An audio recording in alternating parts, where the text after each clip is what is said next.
and welcome back to Single Sounds. I am your host, Katie Mack, and this is the only podcast that helps its listeners find a date. I interview singles of London, and you can write in if you like the sound of them. Last week we had our expert how-to series, and thanks so much for all the feedback on this one. You guys loved it, and I'm really glad because I really enjoyed recording with Siobhan too. I found it so insightful and interesting.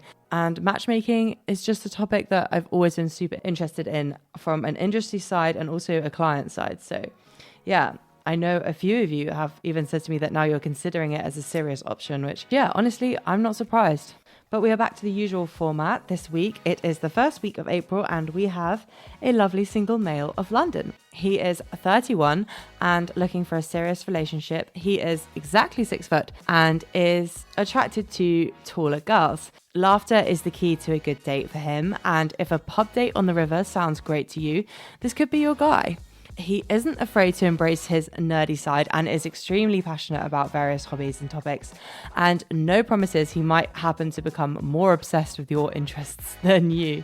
Plus, bonus fun fact is that he is very keen to try out winter sports as a holiday. So if you think the dry slopes could be a fun first date, get in touch. Okay, hi, welcome to Single Sounds. Hello. Hello. Happy you're here. Thank you very sorry, banging on the table. First question is, who are you sexually attracted to? Well, it's got to be the ladies. The ladies. The ladies. The women. Yeah. I like ladies. I don't ladies think are anyone's great. ever said ladies. Yeah, it's respectful, isn't it? It is, yeah. Yeah. Okay, and what are you looking for? Long-term dating. Okay. Relationship. A bit more serious, intentional dating. I like kind of that thing. phrase. Yeah. Done my 20s, done the adventurous stuff. Now it's time to be a bit more serious. How old are you? 31. Oh. Ooh. You know what's so funny? Everyone says like turning 30 is when sort of stuff like gets real. Turning 30 was fine. Turning 31 was hard. Yeah. I woke up and more was like, stressful. Yeah, and like I woke up, the first thought when I turned 31 was my neck hurts. It's been downhill ever since. If anyone's 29 and they're turning 30 and stressing, don't worry, you've still got a good year to go. Yeah, another one. 31 though, oh boy. That was awful. That's funny. And how about height? How tall are you? I am 6 foot. And Bang that's not a rounded up 6 foot. That is actually measured 6 foot. I promise. Yeah. I went for a DEXA scan a couple of years ago. That's like it's like a body composition measuring thing. You lie on a table and they scan you and they tell you literally what you're made of. It was really interesting. But as part of that, they do put you on an actual height science measuring machine. And it was 184 centimeters. And I was like, out of interest, what is that in feet and inches? And they were like 6 foot exactly. And I was just like inside, I was like, yes, let's go. That's actually good to know because there are a few apps that only do centimeters now, and I never know. I'm like, I don't know what that 184, that's the magic 184, number. yeah. Yes. Everyone needs to know that. So now they know what to look for. Do you have any like preferences of what you'd like someone to be like? Ooh, that's a good question. So personality-wise or physical-wise? Or both. Yeah. If you have preferences, think, just your preferences. Yeah. Laughter really is the big thing, I think, for me. Yeah. Laughter, being able to really... I think if you're laughing with someone, you're losing yourself in the moment with them, like Eminem said. Sorry, that was terrible. I don't think that's quite what he had in mind. When Eminem said lose yourself, he was thinking cute dates. Yeah, not quite. I don't think he was. But yeah, like when you are like on a really good date with someone and like you're just spending non-stop laughing, that's when you kind of forget about the rest of the world. So for me, laughter really is key. And how about where would you like to date? So I'm a West London boy, north of the river. It's good to get that in. Although I am, I'm not anti south of the river. Both are fine. But, yeah, but around sort of the Chiswick, Hammersmith, Putney kind of vibe, that kind of area. That'd be good. Yeah, love a riverside date. Love riverside pubs. Nice. Especially in the summer, glorious. Yeah, so, and that's coming up now. So spring is... Get it prepped. Get the summer pub plans. Get the beer garden list in. Yeah, if you want to go on a nice pub river date, you know where to go. Got to. Let's move on to the 3 A's. Yes. First A is acceptance.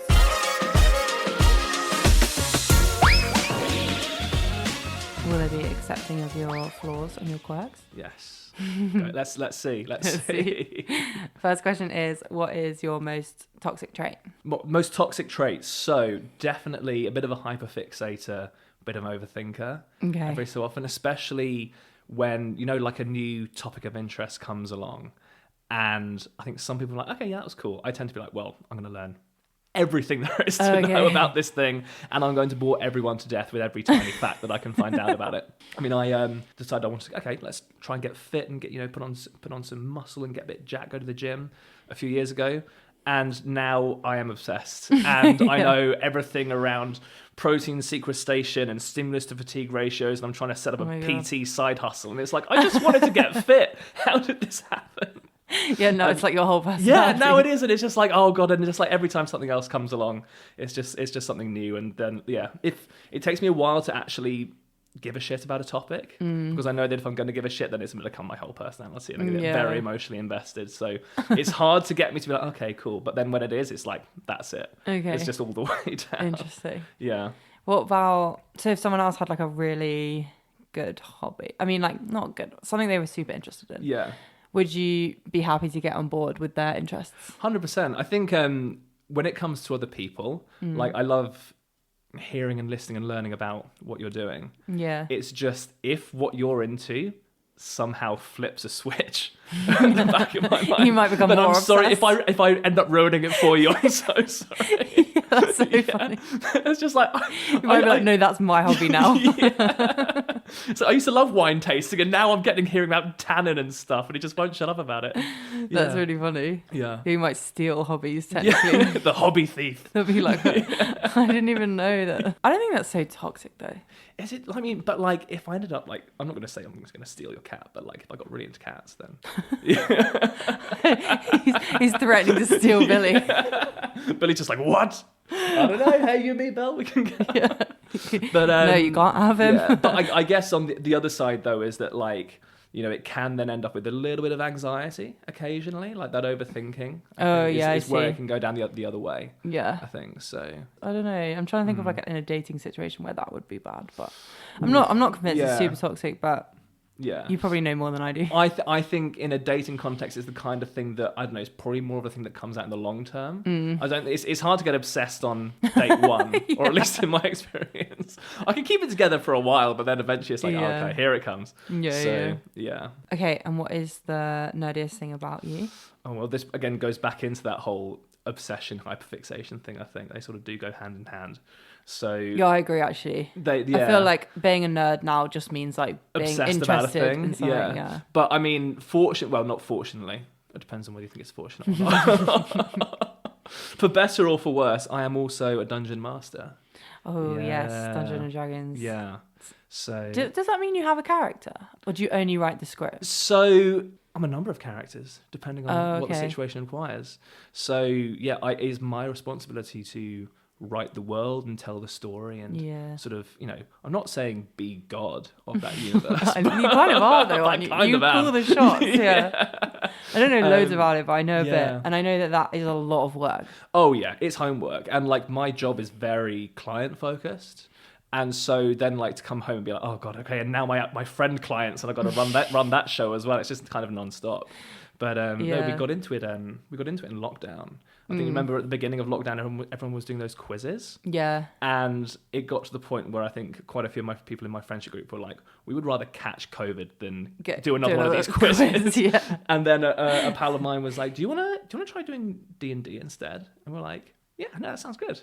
And then suddenly I'm like, oh, this is just part of my personality. Now it's like, well, it's 4 years, 4 years later. And so we've got an anniversary coming up. We've done multiple get-togethers all around the UK. Oh, and we'll rent out like a pub and do like a whole session for like an entire day. That's fun. Yeah. I think it sounds fun, to be honest. It's great. I don't judge it. Good time. Yeah. I also think it's hard for men to have hobbies that they can do with their friends like on a weekly basis. 100%. That it doesn't feel like a bit forced. I don't know. Yeah. I think it's also quite hard for men to be vulnerable or whatever. But like, it's like, especially if you are responsible for writing and creating the world that other people are spending time in. What a job description. I'm creating a world. But like, you are relying on like 5 or 6 people to give up hours of their week to come and do a thing that you've made up. Yeah. Like that is like it's quite again a weird thought, it actually. really is. Yeah. And it's you do put yourself out on the line a little bit, so it is a very vulnerable place to be. It's just also a great place to be creative, and at the end of the day it's just shared storytelling. And then half the time I don't really need to say much because they're all very good improvisers and funny people, so they just spend their time just having a laugh. And then I'll occasionally say, yeah, roll a dice. Yeah. Yeah, no, it's a good time, but it does get extremely nerdy occasionally. Yeah, I can imagine. Yeah. I remember once like someone tried to get me into it and I didn't even make setting up a character because there were so many things to think about. Like it was like a whole sheet, and I was like, no, I just wanted to be a unicorn trainer. I just wanted to be a unicorn. I did. That's all I wanted to be. I wanted a bow and arrow, and I wanted a magic power. I thought you could just like wing it. Yeah, but no. Yeah, I mean, to be fair, like most of the time, what I just make up like roll a dice. But if there's something important, then okay, I'll do some proper homework and make there's like massive rule books, I think. Yeah. But... What's nice though is that literally in this giant ass book with all of these rules, it says rule number 1, rule of cool. If it's cool, let it go. So it's like... That is so embarrassing. Whoever wrote that book, not you. But like, I feel like that summarizes the theme of this. Yeah, it's just like there's all these rules, but at the end of the day, none of it matters. Do what you want. Yeah. And it's like, thanks, I just spent 30 quid on this thing. Just to be told to do what you want. Also, cool is so like subjective. Yeah. Which is, but I guess like you have all of the rules for the objective stuff, and then everything else is subjective. So, okay. I don't know. I do think it's like regarded as nerdy, but we'll let you have it. Yeah. I mean, I think it's a nice social thing to do. It's become a lot more accepted. It's much more of a thing now. There's like movies about it now. Yeah, 100%. Oh yeah. And that was with I can't remember who was in it, but no, I didn't watch it. Yeah. Can't say I did, but I know plenty of people that did go watch it. there's a few of my friends who they saw the trailer and they were like, well, I spotted 3 different rules violations in that trailer. Oh no. And I was like, guys, rule of cool, remember, it's fine. They're not being cool, yeah. You need to read the book. Go on, guys. Like, read rule 1, come on. Go on. Yeah, you should. Yeah. That's quite funny actually. Just come back and move, clearly you don't even know 1. Honestly. No, it's funny. Yeah. Okay. Let's move on to adventure. Yes. And take us on a journey with your stories. Sure. This is my favourite question. Oh, yeah. What is your best dating story? Best dating story. So, I say it's best, and it was sort of the moment where it could all have gone wrong, but then it was a chance to, sort of scoop it from the jaws of defeat. Kind of a thing. Okay. It was sounds so dramatic. I'm trying to dramatize it. It's actually not that deep at all. It's gonna be like, and we were at a pub. No, I mean like it was organized like a really nice little cute walking date. There's a really nice little walk circuit you can do along the river, going from Barnes Bridge. Oh yeah, I've done that. It is Hammersmith nice. Bridge is a really nice circuit, especially in the summer. Gorgeous. And it's like a good length. There's a proper walk, but it's not too long. And it ends at a pub. Yeah. Glorious. And it starts with like cafes. So you can do Yeah. like coffee and stuff and then do a little circuit and end with a pub. Brilliant. And like I said, brilliant in the summer, but we did it in like February. The last time I'd done it was summer. I remember it being lovely. Yeah. And then she arrived and she was in these pristine white Converse. No. Yeah.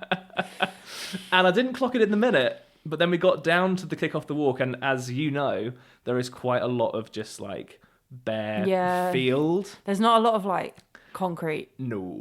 Well, it's kind of like a dirt track, isn't it? Yeah, exactly. Yeah. And as you can imagine, dirt track in February, more of a mud track. Yeah. Yeah. So we saw that, and she was like, "Are you sure?" And I was like, "Well, we're committed now, aren't we?" Yeah. So we went for it. And we was like, we'll see how it goes. And there's like these little sort of like risen like brick bits. So we thought we can sort of use those and it'll be all right. And we got about halfway through. We'd actually got over Barnes Bridge and we're sort of now doing the return circuit. That's not as bad. It's not as bad. Because you've got like the little town bit. 100%. But it does have one stretch that is real bad. Oh no. And through like the woody bit. Yeah. And we were committed now. Like there was no going back. It would be you're not as gonna bad have to to go like return. 100%. It would be as bad to go back as it would to go forward. And as we realised that we were kind of screwed either way, the heavens opened at that moment, and it was a downpour. Oh. And we were like, what is going on? And that was at the moment where it was, okay, hop on the back. Oh, she got on your back? Oh, that's quite sweet. Because it was the moment of just like, they were already not pristine white. those Converse anymore, and I was like, I can't have That's your quite memory nice. of this date be that you ruined your shoes. I actually think that's quite nice that she would do that too. Yeah. I mean, like, it was a second I think date, I'd feel a bit uncomfortable. Oh, second date. Yeah, okay. That does make it a we'd bit got better. over the first date kind of thing. So this is like second, like, okay, it's good. I was like, right, hop on. And she was really lovely, brilliant, really, really fun. But she was also very tall.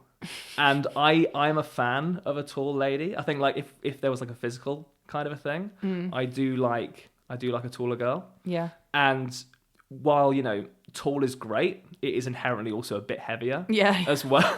It's like very politely put. Yeah, politely, yeah. And it's like, but she's very athletic. She had like great physique. Yeah. But it just does, Yeah. The higher you go, just physics, And so got a workout in. So going through, and it's quite a way. Yeah. Like that was probably still like another half an hour. And you absolutely can't let her know that it's affecting you. So you're like, I'm completely fine, light as a feather. This is completely fine. And inside you're like, oh no.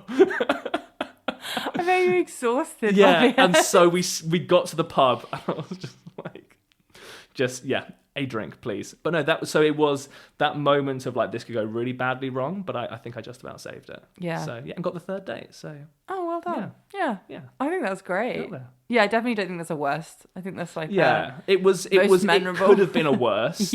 But then you saved scooped into it. Maybe not best, but at least like top 5. No, like fun. Yeah, 100%. Bit different.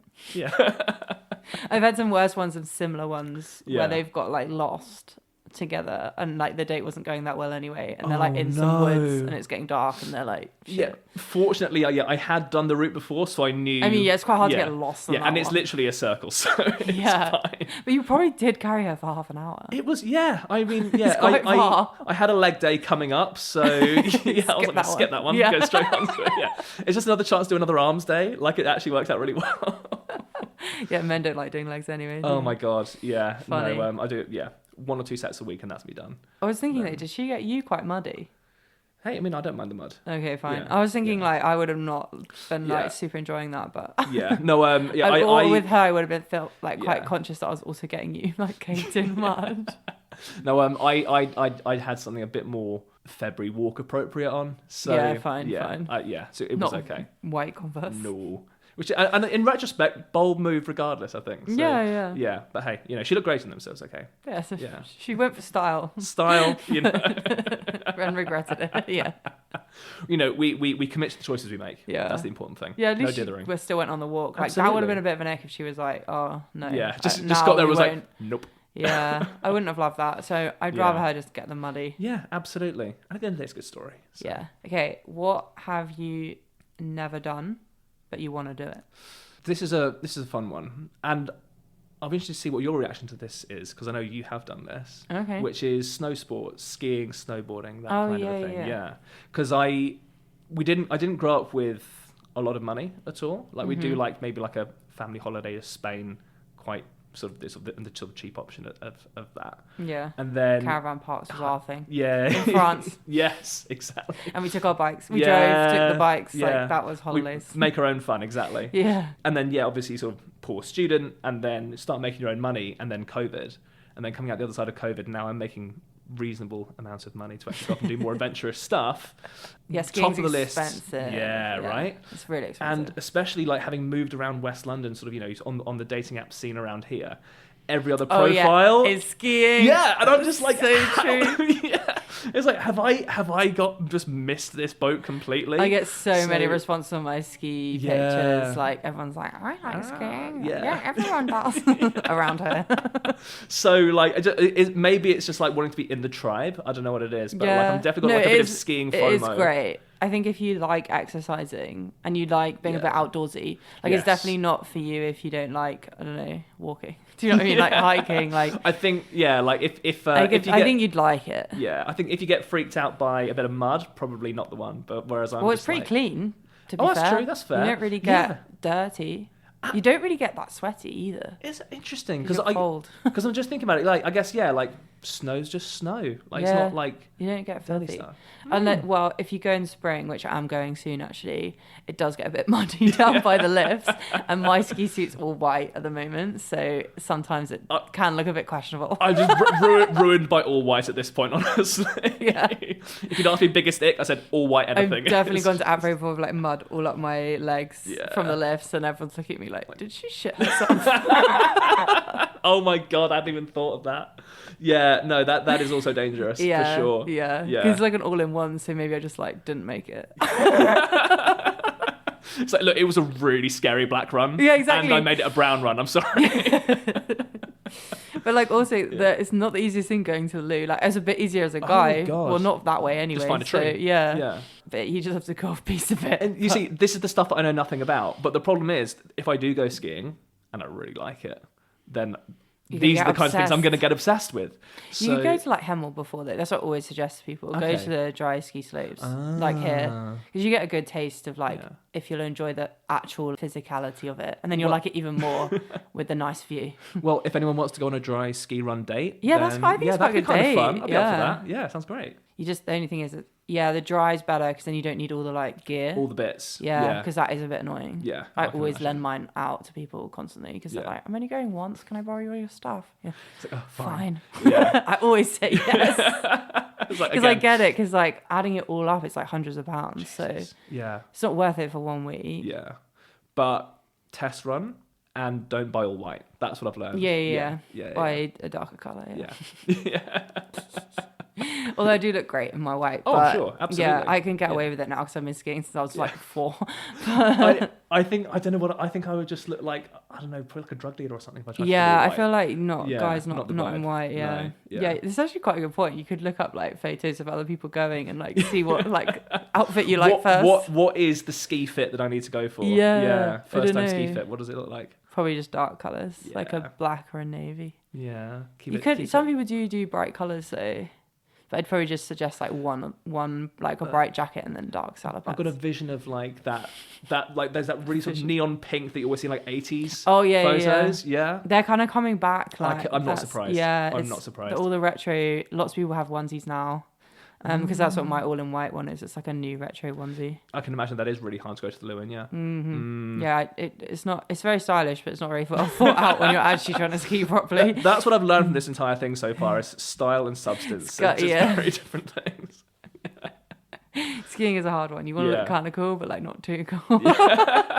And then you're just uncomfortable. At the end of the day, we're all going to end up in a pile at the bottom. Like how cool does that look? So yeah. But yeah, I do think you should definitely try it. I think you'll like it. Sounds great. But yeah, a week skiing, like it's hard to get it under £1,000.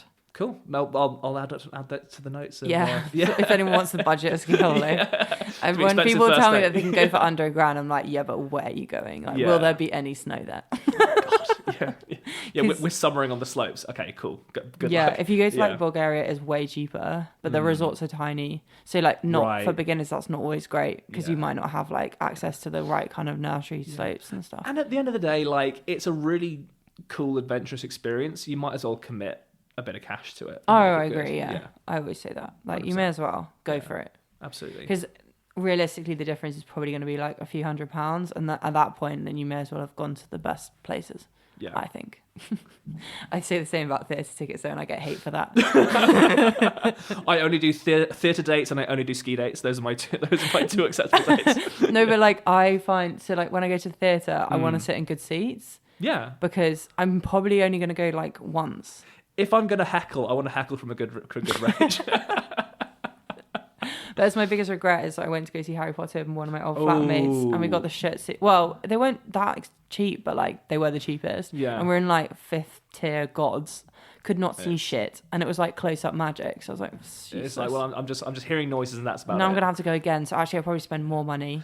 I looked up the ticket prices for the Lord of the Rings live in theatre, where they have like a big old orchestra they play the movie, cool. and they have the big old orchestra just doing just the soundtrack all the way along. Yeah. Looks incredible. The only seats were left were like the super special box. It was like $5,000. Oh my god. Okay, that's ridiculous. I think I'll wait for the 2025 release, honestly.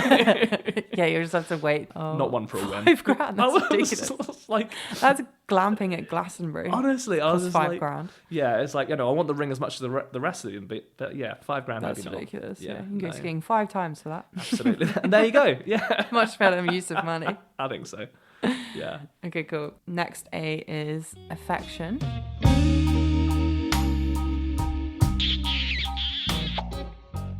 And you've picked, what are you weirdly attracted to? And I alluded to it earlier. I do like a tall girl. Oh, yeah. Yeah. The height thing's really weird. Since sort of being on the dating apps, you do see like it is like a big topic of conversation all the time. Yeah. Well, what's tall for you though? A 6 foot, like. Yeah. So I think for me it's like 5'9" plus. Yeah. Going into that range. There's something about it that like, it just ticks that box, I think, really. But there's always the questions around, okay. I mean, women can't be judgy on this because they're all like 6 foot and above. Yeah. And I get but it is interesting hearing it the other way. Yeah, but I get the challenge obviously like is like, one for me it's a preference. I know that for girls there is a lot of sort of baggage that comes with it because high heels are a thing. Yeah, like, that's true. Although like if the other question obviously was the ick thing, the phrase short king is like, because like every time you sort of like see height talked about, people say like sorry short kings or whatever. Yeah. And Do people write that on that? A lot. Oh, and I'm just really? like, please don't. I didn't realize women are actually including this. Yeah. So they say like don't swipe right if you're a short king. Yeah, or like love a tall man, sorry short kings, that kind of stuff. And it's just like, please don't infantilize my brothers. We're all rude. We're all in this together, guys. That's quite outrageous though, because it is like a man writing like, I really like skinny girls, 12 plus or what. Do you know what I mean? Like, yeah, it's hard, and I guess. And not to go too deep into it, because at the end of the day, preference is preference, and I'm not going to judge anyone for their preferences. But you can just swipe left. You don't have to write it in your profile. Yeah, and you have a bit more personality? Yeah, and I think it's the one thing that you can't change. I think is the thing, which I think is frustrating for a lot of people. Could you get a height? I think there's some pretty gnarly surgeries you might be able to do. But but like short of like 20 skiing holidays worth of surgery. You're kind of stuck with what it is. So, but again, like, doesn't really bother me. I've managed to make it into the 6 foot club, so we're chilling. But there is something about the phrase short kings that is just, it rubs me up the wrong way a little bit. But just because it's a little bit patronizing. What is it about taller girls that you like though? I think honestly, partly I think for me it creates like a really interesting power dynamic. Okay. There's like actually, no, the power dynamic's the wrong word, but like if you see like a tall couple, like two people who are both tall, I get you. It's not the power dynamic between the two, although I'm sure that's some stuff can be going on there. But like you see a tall couple, and you're like, oh shit. I know what you mean. Yeah, they have like an elevated status somehow. 100%. Yeah. Having said all this stuff about no short king bullshit, and then it's just like tall people together. I actually get this. Yeah. They were really tall though, but I had this in the airport that they were both stunning, and he must have been like tall, like 6'5". Yes. But I reckon she was at least 6'1". I was just a bit like, whoa, wow. they look great. There's something where it's just like you turn your heads like, okay. Yeah. But like even if you look at like, I don't know why it's always politicians, but you will see like weird couples where you'll have like obviously quite a stereotype, but like influential male, like a dude, like high influence politician, and he's like 5'7", and then he's dating a girl who's like 6'1". Yeah. And that in itself is also like, oh, what's up? Okay. Yeah, you quite like that. Yeah. So I think that it makes a statement, which I quite like. And so that's that. Yeah. But again, it's not a deal breaker, but it's just like it's a nice little preference. And I see what you mean. That's like a lot of the women. It actually will be a deal breaker. So I think that's the challenge. Is, deal breakers or not deal breakers. So yeah. No short women. Sorry, short gals. Sorry. Short queens. Short queens. That's it. Yeah. I was like, maybe I should put it in just to stand with stand with my short kings with so the short dumb. queens. I feel like I'm tired today. I was like not thinking. I was like, what is the opposite? Queen, duh. Obviously. The short queens. Yeah, the short queens. We're all short queens. I'm going to play your bestie rec. Oh, here we go. It's your friend's recommendation as to why someone should date you. Hello. I could honestly have my very own podcast just with good things about my lovely bestie. We were housemates for over 2 years, and here are the main things you should know. He talks too fast. He's a meal prep lover, committed to his fitness, and yes, he is a bit of a gamer. It's very hard not to be interested in whatever he says because he's just very passionate about the things that he loves, and that is one of the things that I love the most about him. And honestly, after all these years, the biggest lesson I took from him is to stop saying I will do this and start saying I did it. Anyone that has my friend around, it's a lucky one. He's one of a kind. I can only describe him as being the perfect mix and balance between a funny, caring, ambitious, intelligent, and simply put, objectively a very handsome man. My mate is the whole pack. Oh, that was so sweet. It was so sweet. I feel very taken aback. That was lovely. No, but I'll take that. Yeah, passionate or obsessive. Yeah, the two sides of the same coin. I thought it was so sweet though that she said that you inspired her to like do more stuff. I was like, that's so nice. It was a thing. I mean, we had a mutual friend who was always in the habit of saying, "I'm going to do this" or "I will do this," and at some point. I sort of said it out of hand. It's like, stop telling me what you're going to do and tell me what you've done. Yeah. And then my friend who you just heard has very much taken that to heart, just sort of having heard it as actually my advice to somebody else. And was like, that's actually really good advice. Yeah. And I was actually quite drunk when I said it. So I was like, thank you for my drunk sage wisdom. Yeah. It was sweet. Oh, that was lovely. Yeah, it was. It was really nice. I also love how she's like, I'm objectively attractive. Hey, I mean, like by whatever objective measures there are of attractiveness, I mean, if I'm on there, I'll take it. Yeah. 6 foot, I guess, is the one. Yeah, it is. There true. it is. Yeah, That's nailed it. So true. Yeah. And likes gym. Love the gym. So, we love the gym. Yeah, maybe Yeah. too much, but it's okay. It's fine. There's plenty of other people that like the gym. Yeah. Okay. Do you want to do a short summary of why someone should date you? Good question. Why should you date me? Date me for some adventure, some good times. Just don't wear anything all white. Good idea. Okay, awesome. Thanks so much for coming on. Thank you very much. So if you think you'd be up for some fun dates with this gregarious guy, you know what to do. Write into the podcast at Single Sounds on Instagram or via the email to get his details, and we can set you up on a date. A pub date, a ski date, who knows? Hopefully not a piggyback date though. Thanks so much for listening. As always, I'll be back next week with a single lady of London, and I hope you all have a fabulous week. Hopefully a short one if you got to enjoy Bank Holiday Monday yesterday. See you next Tuesday. Bye.